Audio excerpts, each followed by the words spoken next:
অখণ্ড সংহিতা বা অখণ্ড মণ্ডলেশ্বর শ্রী শ্রী স্বামী স্বরূপানন্দ পরমহংসদেবের উপদেশ বাণী ২০ খণ্ড। বিশ্বদেববাদ। শ্রী শ্রী বাবামণি কথা প্রসঙ্গে বলিলেন, বেদের ঋষিরা যখন অগ্নি, যম, ইন্দ্র, অজন্মা, বিষ্ণু প্রভৃতি নানা নামে দেবতার স্তোত্রগান করছেন, তখন একটি অন্তঃসলীলা অনুভূতি তাদের অন্তরের ভিতরে বিনা ঝঙ্কারের মতো সুস্পষ্ট অথচ সুস্নিগ্ধ স্বরে প্রবাহিত হয়ে যাচ্ছে যে ভিন্ন ভিন্ন দেবতা প্রতীয়মানত ভিন্নভাবে অর্চিত হলেও পূজা হচ্ছে মাত্র একটি দেবতার, যেই দেবতা সব দেবতার ভিতরে আছেন এবং সব দেবতা মিলিত হয়ে হন যেই একটি মাত্র অদ্বিতীয় দেবতা, যার নাম নিরুক্তি ব্রহ্ম বলে এবং যিনি সব দেবদেহের সমন্বয়ের মূর্তি।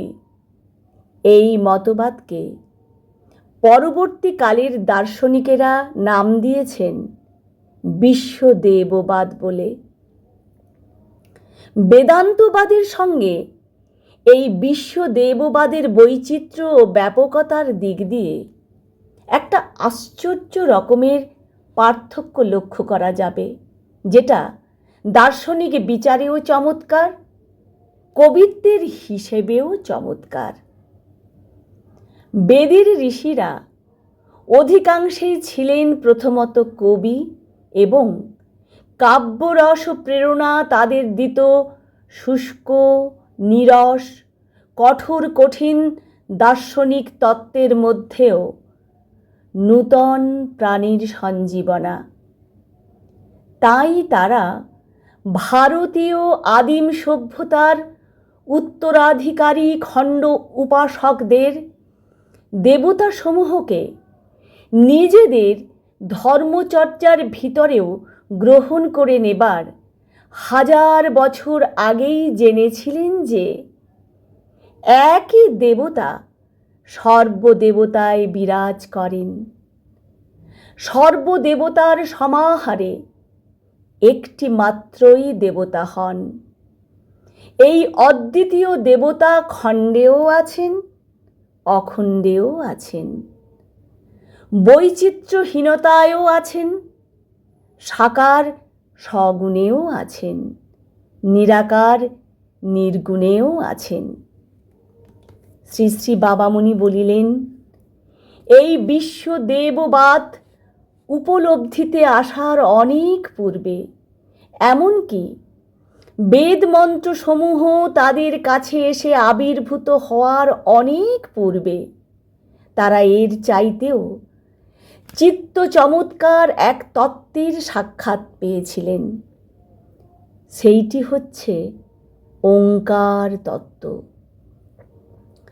সাধারণ ঈশ্বরাস্তিত্ব বোধ নিয়ে যে হিন্দু সভ্যতার পত্তন হয়নি, ঈশ্বরাস্তিত্ব বোধের উন্নততম অবস্থায় যে এই সভ্যতার পত্তন হয়েছিল, তার প্রমাণ তার ওঙ্কার, যাকে তারা জেনেছিলেন সর্বতত্ত্বের সার ও স্বীকৃতি বলে, যাকে তারা বুঝেছিলেন সর্বমন্ত্রের সার ও সমাহার বলে, যার ভিতরে আছে সর্বমন্ত্রের সৃষ্টি, বিকাশ, প্রাণ ও উপসংহার, যার ভাষাগত অর্থ হ্যাঁ, ইয়েস, মঞ্জুর। এটিই হল বেদমন্ত্রসমূহ প্রকটিত হবার আদি কারণ। বেদ শাস্ত্র যদি হিন্দু ধর্মর মূল হয়ে থাকে, তবে ওঙ্কার হচ্ছে সর্ববেদমূল, অর্থাৎ ওঙ্কার হচ্ছে বেদ শাস্ত্রের সৃষ্টি, বিকাশ ও প্রসারের আদি ও অকৃত্রিম কারণ। এই একটি মন্ত্র সর্বমন্ত্রে বিরাজ করে এবং সর্বমন্ত্রই এই একটি মন্ত্রে এসে পর্যবসিত হয়। এই কথাটুকুর সঙ্গে বৈদিক বিশ্বদেববাদকে একটু মিলিয়ে দেখো তো, আশ্চর্য হয়ে যাবে উভয়ের মধ্যে ধারার সাদৃশ্য দেখে।